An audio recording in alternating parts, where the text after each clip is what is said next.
ভারতের প্রধানমন্ত্রী হিসেবে হ্যাট্রিক নরেন্দ্র মোদীর। শপথ সন্ধ্যায় দিল্লিতে সাজো সাজো রব, রাজঘাটে মহাত্মা গান্ধীর সমাধিতে শ্রদ্ধার্ঘ্য।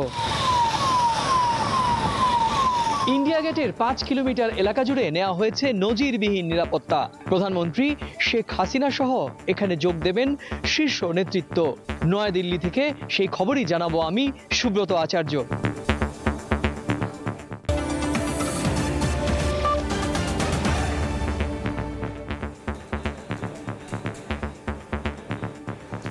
দিল্লি থেকে প্রধান শিরোনাম জানাচ্ছিলেন সুব্রত আচার্য। আন্তর্জাতিক সময়ের সঙ্গে আছে আমি ছোঁয়া খন্দকার। প্রধানমন্ত্রী হিসেবে হ্যাট্রিক করতে যাচ্ছেন নরেন্দ্র মোদী। টানা তৃতীয়বার সন্ধ্যায় সরকার প্রধানের শপথ নেবেন বিজেপি নেতা। বর্ণাঢ্য আয়োজনে থাকছেন বাংলাদেশের প্রধানমন্ত্রী শেখ হাসিনা সহ বিভিন্ন দেশের রাষ্ট্র ও সরকার প্রধান। যোগ দেবেন দেশি বিদেশি 9,000 অতিথি। সকালে দিল্লির রাজঘাটে ভারতের জাতির জনক মহাত্মা গান্ধীর সমাধিতে শ্রদ্ধা জানান মোদী। তার শপথ ঘিরে নয়াদিল্লিতে নেওয়া হয়েছে নজিরবিহীন নিরাপত্তা। নয়াদিল্লি থেকে আরও জানাচ্ছেন সুব্রত আচার্য। টানা তৃতীয়বারের মতো প্রধানমন্ত্রী হিসেবে শপথ নেয়ার আগে রোববার সকালে ভারতের বীর শহীদদের প্রতি শ্রদ্ধা জানান বিজেপি নেতা নরেন্দ্র মোদী। ন্যাশনাল ওয়ার মেমোরিয়ালে সামরিক বাহিনীর চৌকস্থলের পক্ষ থেকে দেয়া হয় গার্ড অফ অনারও।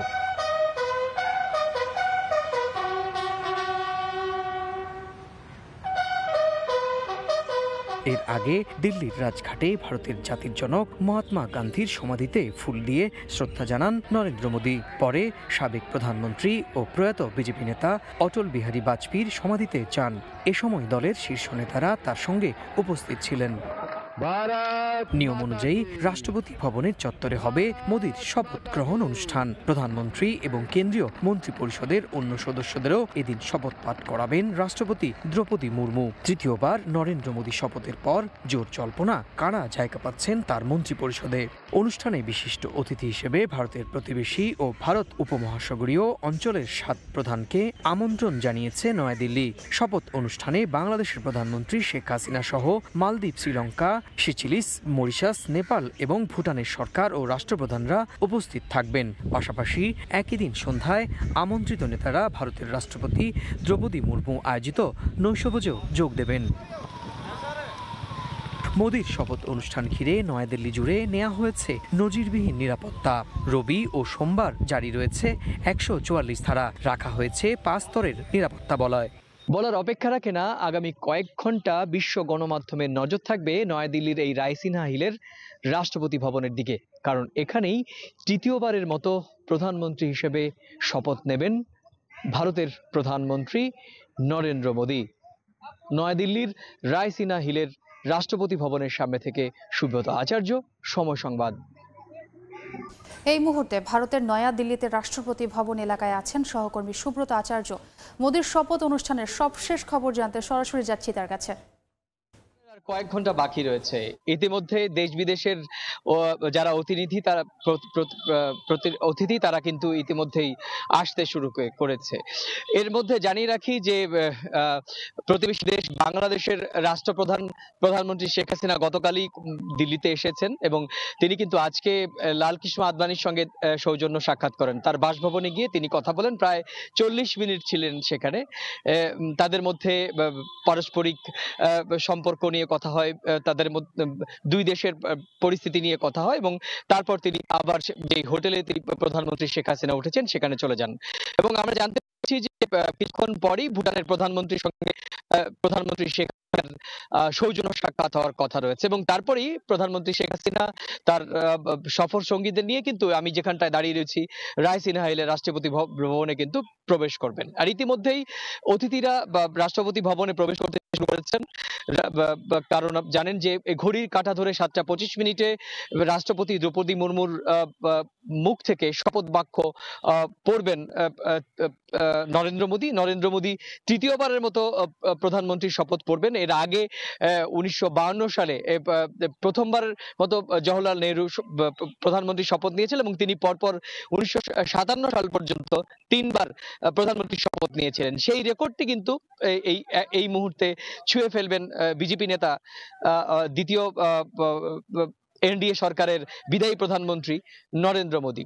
আপনি জানেন যে প্রধানমন্ত্রী শপথ ইতিমধ্যে শুরু হয়ে গিয়েছে। আপনি জানেন যে একটা বড় সংখ্যক মন্ত্রী পরিষদের সদস্যদের মধ্যে কিন্তু সরকারের জোট সরকারের কয়েকটা শরিক রয়েছে, মানে টিডিপি রয়েছে, জেডিইউ রয়েছে। তাদের মন্ত্রী পরিষদেও কিন্তু তারাও কিন্তু আজকে একই রকম ভাবে শপথ নেবেন। শোনা যাচ্ছে পশ্চিমবঙ্গ থেকে দুজন প্রতিমন্ত্রী হওয়ার সম্ভাবনা আছে, একটা রাজ্য বিজেপির সভাপতি সুকান্ত মজুমদার এবং একই সঙ্গে প্রাক্তন জাহাজ প্রতিমন্ত্রী মতুয়া নেতা শান্তনু ঠাকুর। এছাড়া কিন্তু পশ্চিমবঙ্গের 12 জন সাংসদের মধ্যে কিন্তু এখনো পর্যন্ত মন্ত্রী হওয়ার কোন রকমের সুযোগ হয়নি।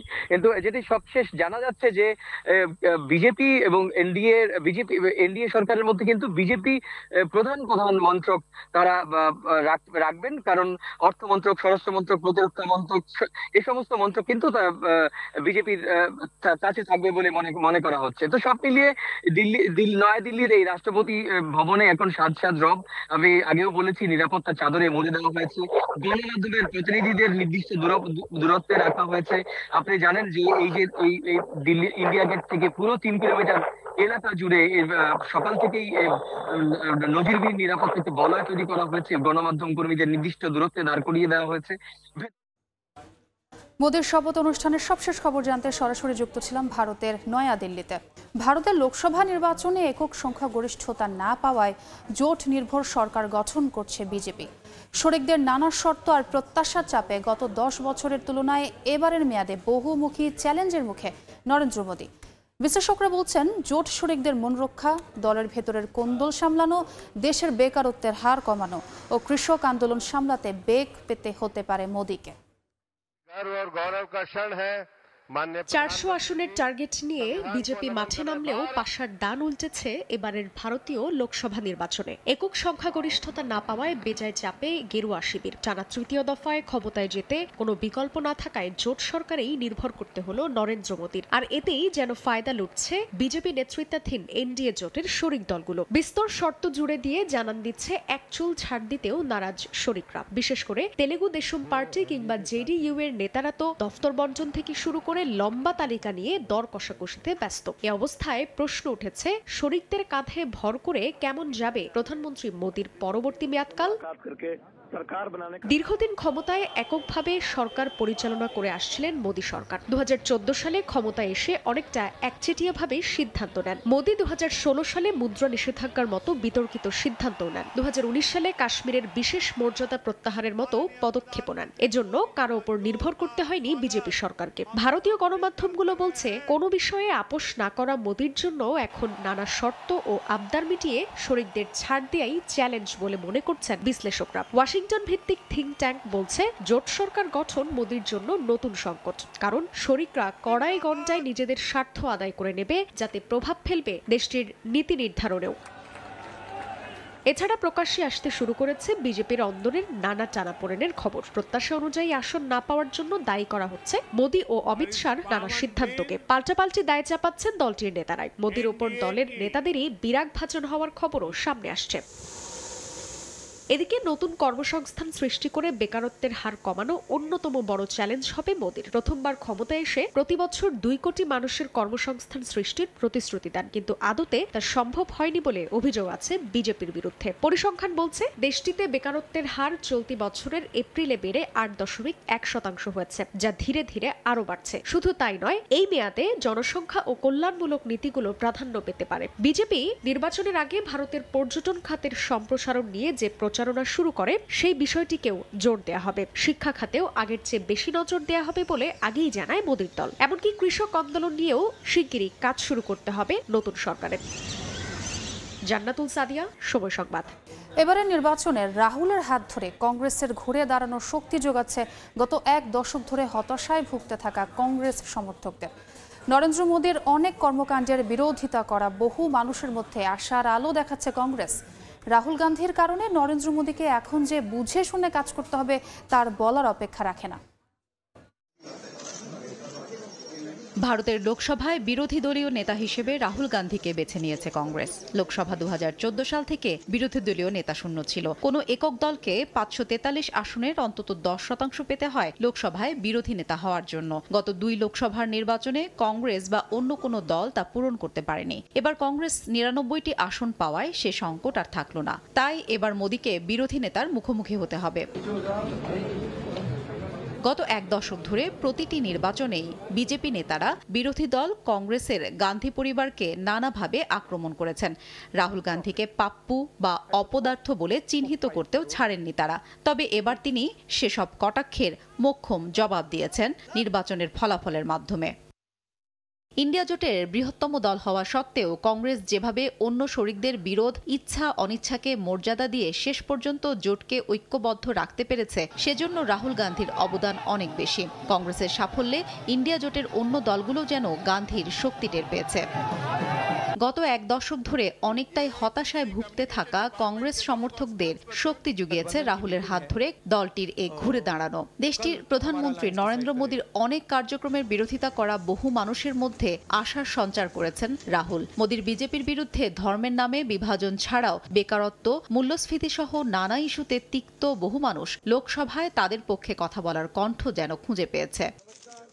বলতে গেলে কংগ্রেসের সাফল্যের কেন্দ্রীয় ভূমিকায় ছিলেন রাহুল গান্ধী। ভারত জোড়ো এবং ভারত জোড়ো ন্যায় যাত্রার মাধ্যমে প্রচারণা শুরু করেছিলেন রাহুল গান্ধী। এ 2 যাত্রায় ভারতের এক প্রান্ত থেকে অন্য প্রান্ত পর্যন্ত 10,000 কিলোমিটার হেঁটেছেন তিনি। এ পথ চলা মানুষের কাছাকাছি নিয়ে গেছে তাকে। সাধারণ মানুষকে জড়িয়ে ধরেছেন, সমাজের উঁচু নিচু সব স্তরের মানুষের সঙ্গে কথা বলেছেন। সব শ্রেণীর মানুষের সঙ্গে সহজভাবে এমন মিশে যাওয়া ভারতবাসী আগে দেখেনি। আর এটাই তাকে প্রধানমন্ত্রী নরেন্দ্র মোদীর প্রধান প্রতিদ্বন্দ্বী করে তুলেছিল। লোকসভা নির্বাচন 2024-এ রাহুলের এই পুনরুত্থানের পর প্রধানমন্ত্রী নরেন্দ্র মোদীকে এখন যে বুঝে শুনে কাজ করতে হবে, তার পেছনে রাহুল গান্ধীর অবদান অনস্বীকার্য। হাফসাতুন্নেসা, সময় সংবাদ। ফ্রান্সকে যুক্তরাষ্ট্রের প্রথম বন্ধু বলে আখ্যা দিলেন মার্কিন প্রেসিডেন্ট জো বাইডেন। দেশটিতে রাষ্ট্রীয় সফর চলাকালে শনিবার ম্যাক্রো আয়োজিত একটি নৈশ ভোজে কথা বলেন তিনি। বাইডেন বৃহস্পতিবার ডি-ডে উপলক্ষে ফ্রান্সের প্রেসিডেন্ট ম্যাক্রোর আমন্ত্রণে ফ্রান্স সফরে যান। বৈদেশিক নিরাপত্তা ইস্যুতে অংশীদারিত্ব প্রদর্শন এবং অতীতের বাণিজ্য উত্তেজনা কমানোর লক্ষ্যে বিভিন্ন বিষয়ে আলোচনা করেন এই 2 শীর্ষ নেতা। এ সময় বাইডেনকে সম্মাননা জানান ম্যাক্রো। ভূমধ্যসাগরের লিবিয়া উপকূলে আরও একজন অভিবাসীর মরদেহ উদ্ধার করা হয়েছে। ডক্টর উইদাউট বর্ডার্স বা MSF এর একটি উদ্ধারকারী জাহাজ ভূমধ্যসাগরের ওই এলাকায় 11 জন অভিবাসন প্রত্যাশীর লাশ উদ্ধারের একদিন পর আরও একজনের মরদেহ পাওয়া গেল। সংস্থাটি বলছে তারা অভিবাসীদের ওই জাহাজ থেকে অন্তত 160 জনকে উদ্ধার করেছে। জার্মান ভিত্তিক অলাভজনক সংস্থা সি ওয়াচ জানায় তাদের বিমান দ্বারা পরিচালিত অনুসন্ধানের মাধ্যমে মরদেহগুলো উদ্ধার করা হয়।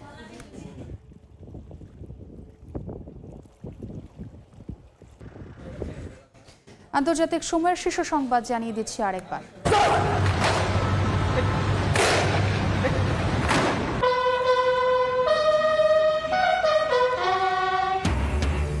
ভারতের প্রধানমন্ত্রী হিসেবে মোদির হ্যাট্রিক, শপথ সন্ধ্যায় গান্ধীর সমাধিতে শ্রদ্ধা। দিল্লিতে নজিরবিহীন নিরাপত্তা, যোগ দেবেন শেখ হাসিনা সহ 7 দেশের শীর্ষ নেতা। এই ছিল আন্তর্জাতিক সময়। এরপর সময় সংবাদের সঙ্গে থাকবেন ওমর ইনান। ধন্যবাদ। সময় সংবাদ নিয়ে ফিরছি কিছুক্ষণ পর, সঙ্গে থাকুন সময়ের।